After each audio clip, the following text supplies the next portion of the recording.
কন্যা লগ্নের জাতক জাতিকা যারা আপনারা এই মুহূর্তে দেখছেন আজকের এই এপিসোড, আমি আপনাদের কাছে অল্প বাক্যের মাধ্যমে যে কথাটা বলতে চাই, আমাদের এই চ্যানেলের কন্যা লগ্ন কন্যা রাশিকে নিয়ে অতীতে যে সমস্ত এপিসোড হয়েছে সেখানে যে ধরনের কমেন্ট আমি দেখেছি, দুঃখ যন্ত্রণা দুর্দশা, সেটা বিবাহিত জীবন হোক, জীবনে অসফলতা হোক, পারিবারিক ক্ষেত্রে ভুল বোঝাবুঝি হোক, সবার কিন্তু মলম, সবার কিন্তু ওষুধ এই রবি কেতুর মধ্যে লুকিয়ে আছে। রবি কেতুর মধ্যেই লুকিয়ে আছে। হ্যাঁ, রবি আপনাদের দ্বাদশপতি হতে পারে, কিন্তু তার মধ্যেও সফলতা লুকিয়ে আছে। কেতু আধ্যাত্মিক গ্রহ, সেই জায়গা থেকে আলোচনাটা আপনারা শুনুন। আমি সবার আগে মা নর্মদাকে প্রণাম জানাই। তিনি শিবকন্যা, তিনি মোক্ষদায়িনী, তিনি সিদ্ধিদায়িনী। তাকে প্রণাম জানিয়ে আজকের এই এপিসোড শুরু করছি। কন্যা লগ্ন সাপেক্ষে রবি কেতু বসে আছে ষষ্ঠ ঘরে। আপনাদের জন্মছকের ষষ্ঠ ঘরে রবি কেতু বসে আছে। তো তার মানে রাহু কিন্তু দ্বাদশে বসে আছে। তাহলে এই রবি কেতু ষষ্ঠ ঘরে বসে থাকে, কি কি ফলাফল ওনাকে দেবে? আচ্ছা, ভালো ফল হচ্ছে একজন ভালো সুচিকিৎসক হতে পারবেন। ভালো ফল হচ্ছে ভালো বাক্য ব্যবহারকারী ব্যক্তি, ধরে নাও উকিল, আইনজ্ঞ, এটা হওয়ার যোগ প্রবল আছে। ঋণ লেনদেনের ক্ষেত্রে ওনাদের একটা ভূমিকা থাকবে, ওনারা করতে পারেন। মানে উনি যদি ফাইন্যান্স কোম্পানি হ্যাঁ, বানাবেন, অবশ্যই কর্মের ভাগ্যস্থল ষষ্ঠ, এই জায়গায় এরা কাজ করতে পারবেন, সফলতা পাবেন। কোনো রাজনৈতিক ক্রিয়াকর্মে যেখানে বাক্যের প্রয়োজন প্রচুর হয়, কূট কৌশল প্রয়োজন হয়, সেখানেও তারা সফলতা পেতে পারবেন। ভালোর দিকগুলো বলে গেলাম। হ্যাঁ, খারাপ যেগুলো, ষষ্ঠ স্থল তো খারাপ স্থল। ইনাদের রোগ ব্যাধি যদি হয় সেটা কিন্তু সারাতে হঠাৎ চাইবে না। না, আমি এই জায়গাটায় একটা কথা মনে হয় আমাদের বলে দেওয়া দরকার এনাদেরকে। হ্যাঁ, ভালো যে কথাগুলো তুমি বলছো, পিতা মাতা হিসেবে যারা শুনছেন এই মুহূর্তে, আপনার সন্তানের জন্মছকে ষষ্ঠ ঘরে রবি কেতু থাকছে মানে, তাহলে এই যে জায়গাগুলোতে সফলতা পাবে বললো, ওই ট্রেডগুলোকে নিয়ে, ওই বিষয়গুলোকে নিয়ে আপনার সন্তানকে পড়াশুনো করাতে হবে। তবে গিয়ে তিনিই ভালো ফল দিতে পারবেন, নচেত তো হবে না। শিক্ষাটা তো দরকার না, তৈরি হওয়াটা তো দরকার। আর খারাপের জায়গাটা দাদা, তুমি ডিগ্রিগত জায়গাটা একটু বলে দাও। একদম, আমি প্রথমেই বলে দিচ্ছি, আমরা ভালো খারাপ যে বলে যাব এটা একটু মিলিয়ে নিতে হবে সব জায়গায়। হ্যাঁ, প্রথমত 10 ডিগ্রির মধ্যে রাহু, তারা 10 ডিগ্রির মধ্যে রবি, 10 ডিগ্রির মধ্যে রবি, আর 20 থেকে 30 ডিগ্রির মধ্যে কেতু, এর যদি অবস্থান থাকে তাইলে যেই জায়গায় বসুন না কেন তার একটা ভালো ফল ইঙ্গিত দেবে। কারেক্ট। আচ্ছা, এবারে নবতারা চক্রে যদি ভালো তারাগুলো পেয়ে যায়, যেরকম মিত্র, অতিমিত্র, সম্পদ, তাইলে কিন্তু সেটা ভালো ফলের দিকে যাবে। বধ, প্রত্যারী, এই জাতীয় তারা পেলে সেটা কিন্তু খারাপের দিকে যাবে, সোজা কথা। এছাড়া আরও একটা, যে কর্মের ক্ষেত্র যদি আলোচনা করব, তখন কিন্তু দশমাংশ কুণ্ডলী বা এর বলাবল আরও নবাংশ কুণ্ডলী, এর থেকে বিচার করা হয়। তবে এই ক্ষেত্রে বলি, প্রথম কিন্তু আমাদের লগ্ন কুণ্ডলী হচ্ছে আসল মেরুদণ্ড। অতএব আগে যদি মেরুদণ্ডটা সোজা থাকে, তারপরে না হয় অন্যান্য ক্ষেত্র বিশ্লেষণ করা হবে। কারেক্ট। এই যে ষষ্ঠ ঘরের খারাপের যে জায়গাগুলো আমরা পাচ্ছিলাম, আর কি কি খারাপ হতে পারে? মানে যাদের খারাপ ঘটছে, আপনাদের কিন্তু রবি কেতুর কেউ না কেউ এফেক্টেড আছে। আচ্ছা, আপনাদের সেগুলো প্রতিকার প্রতিবিধানের প্রয়োজন আছে, নইলে রোগ ভোগ বা খারাপ ফল ভোগ যেগুলো, সেগুলো আপনাকে করতে হবে। হ্যাঁ, আপনি সমাধান চাইলে তখন কিন্তু আপনাকে ঠিক করে নিতে হবে। এক কথায় বলি, প্রথমত ওনাদের চোখের কিছু সমস্যা আসতে পারে, আসবে, মাথার কিছু সমস্যা আসবে, দাঁতের কিছু সমস্যা আসবে, হিল, পায়ের পাতা, এই জায়গার সমস্যা একটা বড় ধরনের আসবে। এই জায়গায় অল্প বিস্তর নার্ভের আসার সম্ভাবনা, ক্ষেত্রটা শনির যেহেতু, হাড়ের সম্ভাবনা আছে রোগের ক্ষেত্রে। এই রোগগুলি হলে দীর্ঘমেয়াদী হবে, যে হলো ভালো হয়ে গেল তা কিন্তু নয়। আইনের ক্ষেত্রে দীর্ঘমেয়াদী আইন ভোগ করতে হবে ওনাদের, লিটিগেশন চলতেই থাকবে। আর সবচেয়ে বড় কথা, ভুল ভাল জায়গায় ওনারা অর্থ বিনিয়োগ করে ফেলবেন। মানে শেয়ার মার্কেটে বিভিন্ন কোম্পানি চয়েস করার ক্ষেত্রে, সেক্ষেত্রে এমন ভুলভাল কোম্পানিতে তিনি বিনিয়োগ করছেন যেখান থেকে তার অর্থ ক্ষতি হয়ে যাবে। আচ্ছা, আরও একটা জিনিস, ধার দেওয়া নেওয়া থেকে ওটাও তো এক প্রকার বিনিয়োগ। আমি ধারটা দিয়ে দিলাম কাউকে, সে সুদ দিক না দিক সেটা ধার দিলে সেই ধার কিন্তু ফেরত আসা বড় মুশকিল আছে এদের জীবনে। মানে ধরো ওনার ষষ্ঠ ঘরে রবি কেতু আছে, হ্যাঁ। উনি ব্যবসা করছেন, হ্যাঁ। আমরা ব্যবসার ঘরের যে কারক বৃহস্পতি কোথায় আছে জানি না, দরকার নেই, কিন্তু ষষ্ঠ ঘরে রবি কেতু থাকা মানে আপনি ব্যবসা করুন যাই করুন কিছু না কিছু তো কর্ম করে বেঁচে থাকছেন, আপনি ধার কাউকে দেবেন না। না, ধার দিলে সমস্যা হয়ে যাবে, আর এখান থেকেই শত্রুতা তৈরি হবে। এই জায়গা থেকে হ্যাঁ, শত্রুতা তৈরি হবে, এবং সে শত্রুতাও দীর্ঘমেয়াদী শত্রুতা এবং গুপ্ত শত্রুতা। দীর্ঘমেয়াদী গুপ্ত শত্রুতায় ওনারা ভুগবেন এদের জীবনে। এইগুলো হচ্ছে খারাপ দিক। এবারে তার যে আঙ্গিকে আছেন সেখান থেকেই শত্রুতা। কারেক্ট। চলো, অষ্টম ঘর, হ্যাঁ, খারাপ ঘর। হ্যাঁ অবশ্যই। কিন্তু এই খারাপের মধ্যেও কি কি ভালো ফল লুকিয়ে আছে তুমি ওনাদের কাছে বলো। একদম বৈদেশিক কোনো কোম্পানিতে তিনি কিন্তু বিশাল সুনাম করার যোগ পাবেন বৈদেশিক কোম্পানিতে। দেশীয় কোম্পানিতে হলে ততটা পাবেন না, কিন্তু পাবেন। বৈদেশিক কোম্পানিতে বেশি পাবেন। উনি যদি কোনো আধ্যাত্মিক জায়গায় যান, প্রবল উন্নতি যোগ, বিশেষ করে তন্ত্র বিষয় নিয়ে যারা কাজ করছেন তাদের কিন্তু এই যোগ তাকে প্রবল সফলতা এনে দেবে। আচ্ছা, এবারে মজার কথা, ভালোর দিকগুলো বলছি। উনি বেশ কিছুটা অনুসন্ধানমূলক কর্মে, গোয়েন্দা বিভাগ, সরকারিভাবে বিদেশে যাওয়ার সম্ভাবনা আছে, বা কোনো উত্তরাধিকার সূত্র থেকে প্রাপ্তির জন্য উনি কিন্তু প্রচণ্ড হারে ভেতরে ভেতরে তলায় তলায় খোঁজ করবেন, কোথায় কেন আটকে আছে, কে আটকেছে, কতটা পরিমাণ আটকেছে, সেটাকে যে নিয়ে আসা, তার জন্য যা যা বন্দোবস্ত তিনি কিন্তু তলায় তলায় করে যাবেন। এখানে একটা গোপনীয়তা বজায় রাখবেন কিন্তু, অথচ তিনি তার কাজটা করে যাবেন এবং সফলতা হওয়ার যোগ প্রবল। যদি গোপনীয়তা বজায় উনি না রাখেন তাহলে কি সফল হবে না, সেই জায়গায় সমস্যা হবে একটু। বাস্ট হয়ে গেলে কথাটা না, তখনই সেই জায়গাটা যে 16 আনা হওয়ার কথা ছিল 8 আনা বা 12 আনায় গিয়ে আটকে যাবে, পূর্ণতা ঘটবে না। তাহলে এই রবি কেতুর জায়গা থেকে আমরা কি শিখবো? গোপনীয়তা রাখতে হবে অষ্টম ঘরের জায়গা থেকে। আপনার আধ্যাত্মিক চেতনা, আপনার আধ্যাত্মিক অনুভব, উপলব্ধি, সেটা কর্মের জগতের উপলব্ধি, অনুভব আপনাকে নিজের কাছে সঞ্চিত করে রাখতে হবে। এবার আপনার মনে হবে যে না, আমি তো কাউকে না বলে পেট পাতলা অবস্থা আমার, না, ওটা পেট পাতলা না। রবি আছে মানে অহংকারকে সূচিত করছে। আপনি বললে দেখবেন আপনি একটু অহংকারের মতো করেই যেন বলছেন, বা বলাটা অহংকার সূচক হচ্ছে, তাই আপনাকে গোপন করতে বলছে। আর গোপন করলে আপনি কিন্তু নিজেও শান্তি পাবেন, ভালো ফলও পাবেন আপনি। দাদা, অষ্টমে এবং রবি কেতু থাকা মানে দ্বিতীয় ঘরে তো তোমার রাহু আছে। এই যে দ্বিতীয় ঘরে রাহু বলে যে সম্পদ নষ্ট করে দেয়, দ্বিতীয় ঘরে রাহুকে নিয়ে বলে যে আরে টাকা পয়সা থাকবে না, দিয়ে দেবে, তারপরে আবার নিয়ে নেবে। কিন্তু এখানে রবি যেহেতু আছে, কেতু যেহেতু আছে, তার সাথে রাহু, এই পুরো তিনটের কম্বিনেশন মিলিয়ে উনি ধনসম্পত্তির জায়গায়, শ্বশুর বাড়ির জায়গায় উনি ঠিক কি ফলাফল পাবেন? প্রশ্নটা হচ্ছে এই যে রাহু বসলো কার জায়গায়, বিশেষ করে শ্বশুর বাড়ির জায়গা, কুটুম্বের জায়গা। এই জায়গায় দেখো এই যে উত্তরাধিকার সূত্রে প্রাপ্তির জন্য যে অনুপ্রেরণা, সেখান থেকে তো একটা প্রাপ্তির যোগ দেখাচ্ছে, হঠাৎ করে প্রাপ্তি। রাহু কিন্তু হঠাৎ করে কিছু পাইয়ে দেওয়ার চেষ্টা করে, তাহলে এটা একটা হঠাৎ প্রাপ্তির যোগ তৈরি করছে। এই হঠাৎ প্রাপ্তি করতে গিয়ে দেখা যাবে সেখানে একটা বিড়ম্বনা হবে, মানে একটা বাক্য বিনিময় হবে, একটা সম্পর্কের অবনতি হবে। উদাহরণস্বরূপ তার যে শরিকরা, অন্য শরিকরা আছে, তারা চাইবে না দিতে, এ একটা নিতে চাইবে, নিয়েও নেবে, চেষ্টা করে নিয়েও নেবে, সম্পর্কের একটা অবনতি হবে, কুবাক্য ব্যবহার হতে পারে এই জায়গাগুলোতে। আর অমনি যখন সেকেন্ড হাউসে রাহু বসে যায়, বাক্যটা খুব একটা ভালো ব্যবহার হয় না, বাক্যের ত্রুটি থাকে, খাদ্যের ত্রুটি থাকে, সম্পর্কের ত্রুটি হয় কুটুম বন্ধুদের সঙ্গে।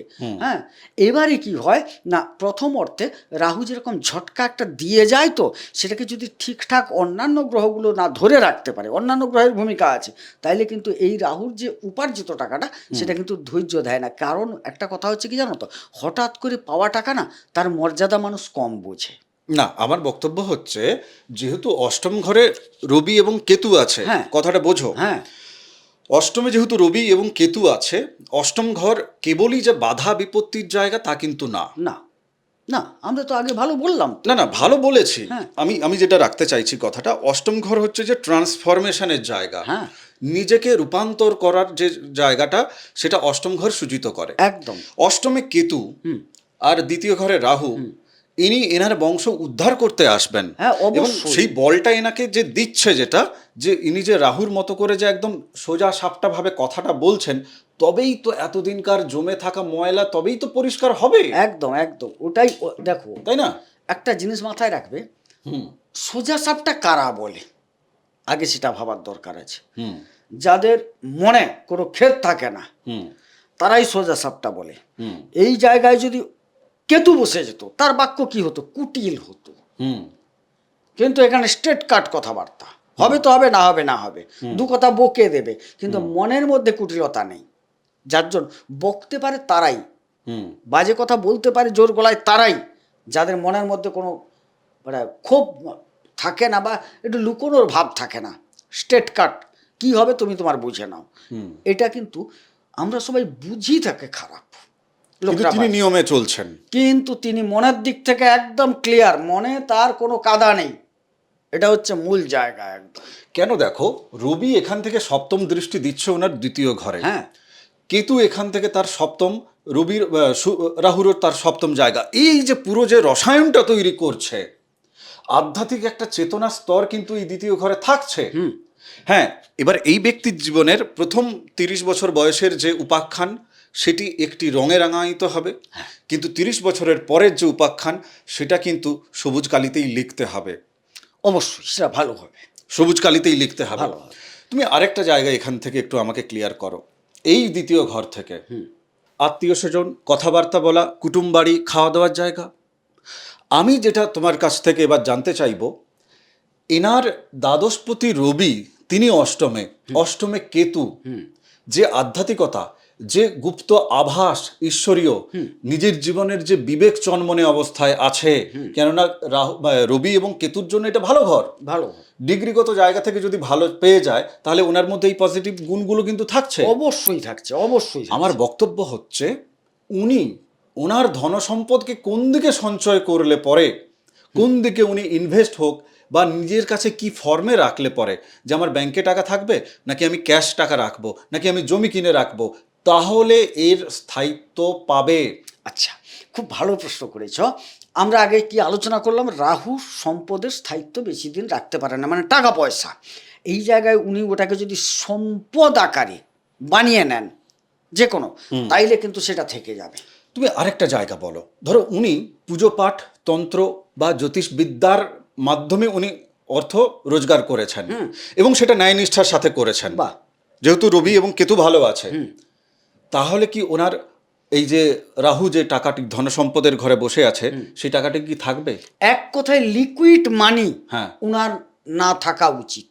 মানে ওনাকে ট্রান্সফর্ম করে লিকুইড মানিটাকে অন্য জায়গায় স্থানান্তরিত করতে হবে। হয় তুমি ক্যাশে রাখো, না তুমি ক্যাশ না, ক্যাশ নয়, আচ্ছা, মানে আচ্ছা। তরল, মানে লিকুইড মানি মানে ক্যাশ।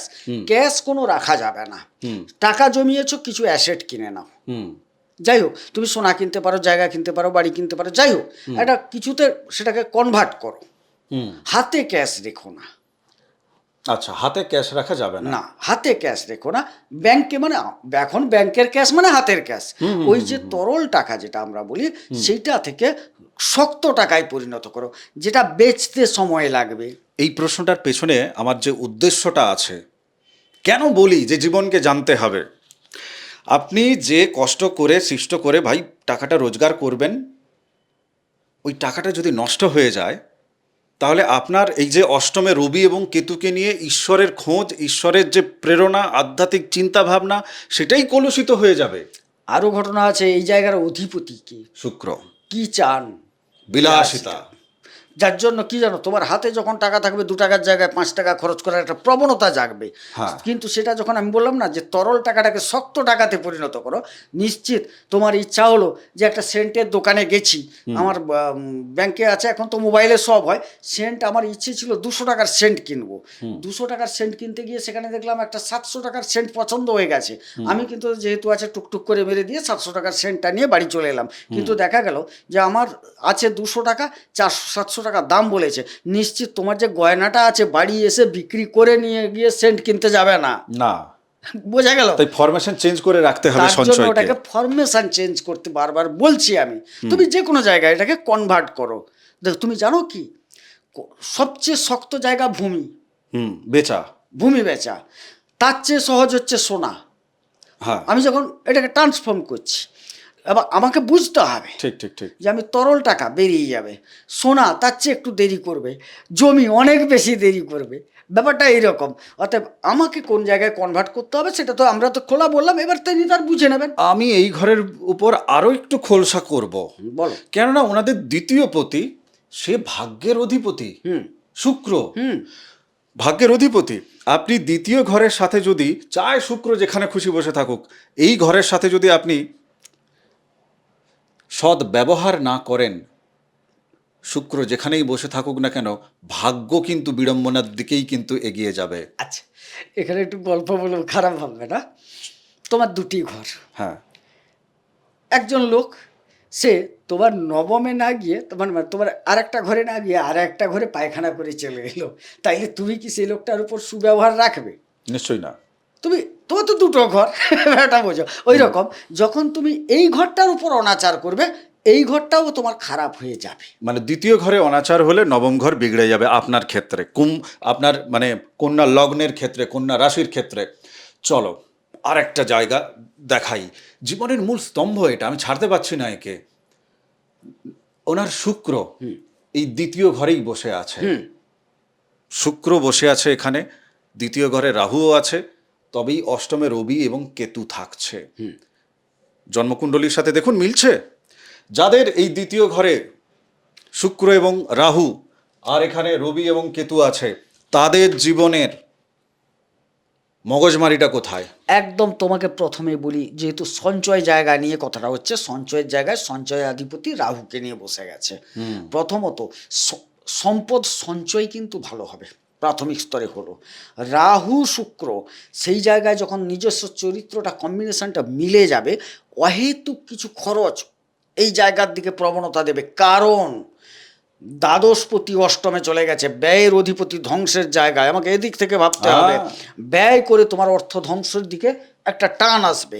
সেই জায়গায় রাহু কেতুকে যদি তুমি রাহু শুক্রকে যদি ঠিক না করতে পারো, তাইলে কিন্তু এখানে যে রবির যে অ্যাক্টিভেশনটা আছে অষ্টমে, তোমার টাকা পয়সা ব্যয় করিয়ে দেবে, ধ্বংস করিয়ে দেবে, তোমাকে এমন একটা জায়গায় নিয়ে চলে যাবে। রাহু আছে খাদ্যের জায়গায়, বাজে খাবার, নেশা ভাঙ, সেই জায়গা থেকে ব্যয় থেকে ধ্বংস অবশ্যই সূচিত হয়ে যাবে। এক একটি গ্রহ এক একটি পরত যোগ করে। মানে জল আছে, ওর সাথে আপনি দিলেন চিনি, ওর সাথে আবার দিলেন আপনি একটু লেবু, ওর সাথে আবার আপনি দিয়ে দিলেন অন্য কিছু, তার কিন্তু গুণাগুণ চেঞ্জ হচ্ছে। আমরা জন্মছকে এই গুণাগুণ চেঞ্জ কীরকমভাবে হয়ে যায়, একাধিক গ্রহ এক জায়গায় অবস্থান করে, শুধু রবি কেতু নয়, এখানে রাহু শুক্র যখন হয়ে যাচ্ছে, সেটাতে তখন গেম কীরকম ফলাফল চেঞ্জ হয়ে যাচ্ছে, এটাই তো অনুসন্ধান করা নিজেকে। এটার জন্যই তো আপনি আমাদের সাথে যোগাযোগ করবেন। কি দিতে চাইছে গ্রহ, কি করা উচিত, আর কোন দিকে হাত নিষ্পিস করছে, কিন্তু না, হাত বাঁধতে হবে ভাই, প্রতিকার করে নাও, প্রতিকার করে নাও, প্রতিকার করে নাও, সমাধান করে নাও। এটাই তো আমাদের আলোচনার মূল জায়গা। এখানে দাদা শুক্র বসে থাকা মানে রবির সাথে এই শুক্রের একটা দৃষ্টি বিনিময় হয়ে গিয়ে সমসপ্তমের জড়ত্ব জায়গা চলে আসবে, তার আগে দারিদ্র যোগ চলে আসবে, পয়সা বেরিয়ে গেল।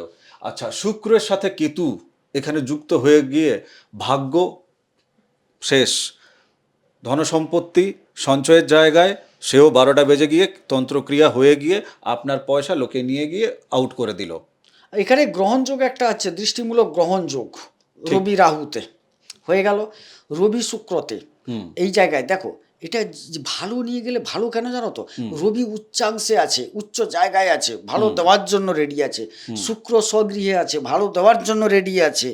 তো আমাকে দেওয়ার জন্য রেডি ভালো অনেকগুলো গ্রহ, কম্বিনেশানগুলোকে তাইলে কন্ট্রোল করতে হবে।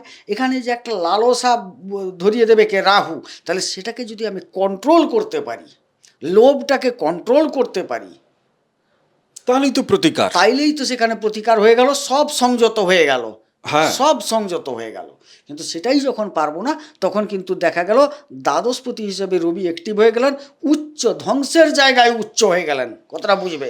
শুক্র রাহু থাকলে ও মানে 30-35 বছর বয়স পর্যন্ত সংশোধন করা, নিজেকে সংবরণ করা, ও আচ্ছা আচ্ছা লোক পারেনি, আপনি করে দেখান, দরকার নেই। কন্যা লগ্নের জাতক জাতিকা যারা চাইছেন যে আমি বিদেশ যেতে চাই, আমি বিদেশে গিয়ে সফলতা পেতে চাই, তাদের জন্য কি কম্বিনেশন হয়? এই দ্বাদশে রবি এবং কেতু বসে আছে, বিদেশে সফলতা দেবে। একদম আরও কি কি দেবে শুনে নিন। একদম বিদেশে প্রথমত বিদেশে সফলতা, বিদেশ যাওয়ার ক্ষেত্রে একটা সুযোগ করে দেবে, বৈদেশিক বাণিজ্য খুব ভালো দেবে এই জায়গাটায়, এবং বিদেশে কোনো আমলা জাতীয় জায়গায় যোগাযোগ হয়ে যেতে পারে থাকার, একদম কর্মপ্রাপ্তির জায়গায় প্রতিষ্ঠিত একজন ব্যক্তি হয়ে যাবেন ওই জায়গায় তিনি, এই জায়গায়, এবং প্রবল আধ্যাত্মিকতা দান করবে এই জায়গায়, প্রবল আধ্যাত্মিকতা। এবার রবি কেতু যাদের ভালো আছে তারা এই ভালো ফল পাচ্ছে, যারা পাচ্ছেন না, বিদেশ যেতে গিয়েও আটকে যাচ্ছে, বিদেশের মাটিতে গিয়ে জেল জরিমানা, জেলে ঢুকে বসে থাকছেন, আপনাদের রবি কেতু গল্প আছে, যোগাযোগ করে সারিয়ে নেবেন। আচ্ছা, দশম জায়গায় এবার আমি চাই। দশম জায়গায় রবি এবং কেতু একত্রে বসে থাকা মানে রাহু কিন্তু ওনার চতুর্থ জায়গায় আছে। একদম। এই সব কটা কম্বিনেশনকে ধরে আমি শুধু ফলাফল চাই। আচ্ছা, কর্মে বিফল হবেন, কর্মে সফলতা পাবেন না, একটা কাজ করতে গিয়ে দীর্ঘসূত্রিতায় ভুগবেন, প্রচণ্ড হারে কর্মে শত্রুতা তৈরি হবে, জটিলতা তৈরি হবে, হয়েও হলো না। আর যারা কর্মপ্রার্থী শেষ মুহূর্তে গিয়ে এই পাবো পাবো করে আটকে যাবে বিষয়টায়। আর যখন এই ঘটনাগুলো বারংবার ঘটবে, পরিবারে বিভিন্ন রকম দ্বন্দ্ব, সমস্যা, নানা রকম জটিলতা দেখা দেবে। আবার যখন কর্ম করছেন, পরিবারের লোকের লোভ লালসা এত বেড়ে যাবে, আপনি যতই উপার্জন করুন না কেন আপনাকে বিব্রত করে মারবে, সেইখানে আপনি অসৎ পথ অবলম্বন করলেও করে নিতে পারেন। তখন দেখা যাবে কর্মহানি পর্যন্ত ঘটার যোগ দেখতে পাওয়া যাচ্ছে। কর্মহানি ঘটবে। রবি এবং কেতু, ধরো উনি ওনার জীবনে, আমি একটু অ্যাডভান্স লেভেলে যাই, উনি কোনো দশা অন্তর্দশা পেলেনই না। রবি কেতুর মহাদশা, দশা অন্তর্দশা নয়, মহাদশা কিছু পেলেন না, তাহলে কি এতটা বিড়ম্বনা আসবে জীবনে? আচ্ছা, একটা কথা বলি ভাই, রবি কেতুর মহাদশা পাবেন না একদম, যে কোনো একটা পেতেই হবে, এরকম সূত্র একটা থাকে, না হলে তাকে খুব অল্পায়ু হতে হবে, প্রথম কথা। আচ্ছা, আমি পেলেন না ধরে নিয়ে, এবারে এখানকার দশমের অধিপতি তো বুধ, বুধের দশায় আমি রবির দশা পেলে এতটা খারাপ পাবেন না, বুধের দশায় যদি কেতুর অন্তর্দশায় এসে যায়, তখন কিন্তু জটিলতাটা বেরিয়ে পড়বে। যারা এই যে ইয়ার লস হয়, বুধ আর কেতুর দশা তখন চলছে, কম্বিনেশন চলছে, তখন ইয়ার লসের জায়গাটা চলে আসে, তখন ইয়ার লসের জায়গা চলে আসে। যাদের সন্তান ফেল করে যাচ্ছে, এই কম্বিনেশন কোথাও না কোথাও চলছে। হয়তো আপনার সন্তানের জন্মছকে রবি কেতু নেইও, কিন্তু দশা অন্তর্দশায় সে তখন কিন্তু ফল দিয়ে চলে যায়। একটা ঘটনা কি হয় জানো, ছেলেটা পড়াশোনা করে ভালো, খুব সুন্দর, আচ্ছা যাই হোক হলো, সে কি জানো তো, সময় তার কুলায় না, পরীক্ষার খাতায় লিখতে গিয়ে। বুধ কেতু এটা হচ্ছে কারক। কিরকম? বুধ হচ্ছে লিখা, কেতু হচ্ছে ডিলে, দীর্ঘসূত্রিতা, ধীর, এরকম ভাব চললো। সেই যে লিখতে আছে, দেখা যাবে টোটাল তাকে 10খানা প্রশ্ন কভার করতে হবে, সে টোটাল ঠেলে ঠুলে 6খানা করছে, 4খানা পারছে না। আমাদের মতো খানিকটা, হ্যাঁ, কেন আমাদের কাছেও তো বাধা আছে সময়।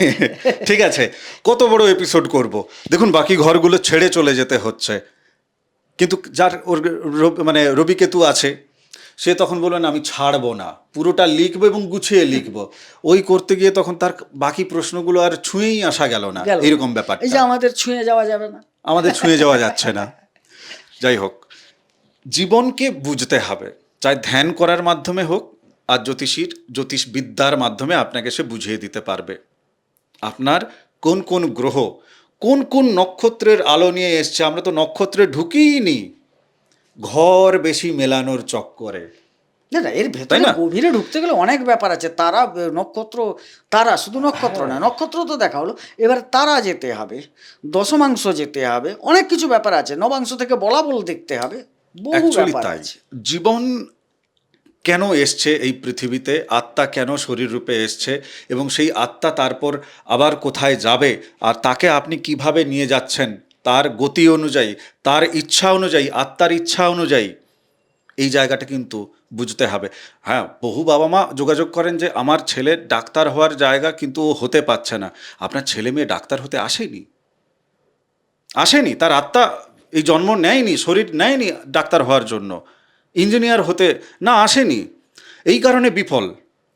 ওই যে সন্তানটি, সে ঠিক সময় বিয়ে করতে পারছে না, সে মানসিক অবসাদে ভুগছে, তার জীবনে নানান শত্রুতার জায়গায় সে ভুগছে, সমাজে সে প্রতিষ্ঠিত নয়, সম্মান পাচ্ছে না, ভুলভাবে পড়াশুনো করেছে বলে, ভুল স্ট্রিম নিয়ে পড়াশুনো হয়েছে বলে। আত্মা কি চায় সেটা বড় কথা, কে কি চায় না কে কি চায় সেটা বড় কথা নয়, আত্মা কি চায় বড় কথা। আপনি যখন গোবিন্দবাবুর সাথে যোগাযোগ করবেন হোয়াটসঅ্যাপে বুকিং নিয়ে, ফোনে কথা যখন হবে সরাসরি, জিজ্ঞাসা করবেন যে আমার আত্মা কি করতে এসছে পৃথিবীতে। এই প্রশ্নটি রাখবেন এই প্রশ্নটি। অনেকে প্রথমবার শুনছে, জ্যোতিষের এপিসোডে কি আত্মা করছে, চাকরিটা হবে কিনা বলো। আরে চাকরি থোড়ি না করতে এসছেন আপনি, চাকরি মরবেন তো একটা সময়, আমিও তো মরবো। তো জীবনে যতটুকু আয়ু আছে, কি করতে হবে, কেমন ভাব রেখে করতে হবে, কার সাথে কেমন ব্যবহার করতে হবে, কে আমার সাথে কেমন ব্যবহার করবে, এই সব জানতে হবে। নইলে জীবন ধাক্কা মেরে জানাবে।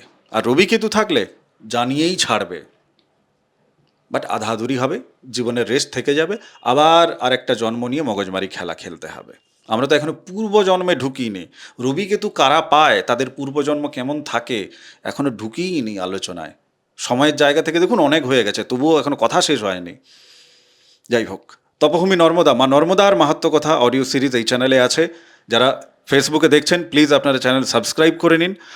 জীবন সম্পর্কে একদম খুল্লা এনলাইটেড হয়ে যাবেন মা নর্মদার কৃপায়। তপভূমি নর্মদা অডিও সিরিজও শুনুন, ইউটিউবে আছে, ফেসবুকেও দিচ্ছি আমি এখন। ভালো থাকুন, সুস্থ থাকুন, ভক্তির পথে থাকুন। আগামী এপিসোডে দেখা হচ্ছে, সাবস্ক্রাইব করে নিন। নমস্কার, নর্মদে হার। নর্মদে হার।